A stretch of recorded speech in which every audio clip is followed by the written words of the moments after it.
Welcome to our channel. Today we how to register with WeBull, complete guide step by step clearly. To register with WeBull, start by visiting the official WeBull website. On the homepage, locate the Get Started or Sign Up button. Click on this button to initiate the registration process. You will be directed to the registration page. Here, you need to enter your email address. Create a strong password that meets the platform's security requirements. Once you've filled in these fields, click on the Next button. You will be prompted to verify your email address. Check your email inbox for a verification email from WeBull. Open the email and click on the verification link provided. After verification, return to the WeBull registration page. You will now be asked for some personal information. Fill in your full name, date of birth, and social security number. Be sure to provide your residential address accurately.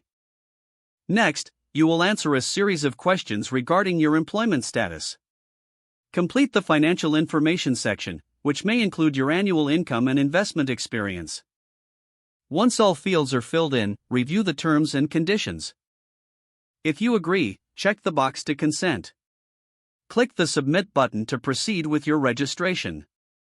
After submission, you may be required to submit identification documents. Follow the instructions to upload a valid ID, such as a driver's license or passport. Once your documents are submitted, wait for WeBull to review and approve your application. This process may take a few minutes to a few hours. After approval, you will receive a confirmation email. Log back into your WeBull account using your email and password. You can now start exploring the WeBull platform and its features. If the page does not load, refresh the browser or try again in a private or incognito window. Make sure you are using the correct email address, then retype it carefully to avoid small typos. Don't forget to like this video and subscribe to our channel for more step-by-step tech guides.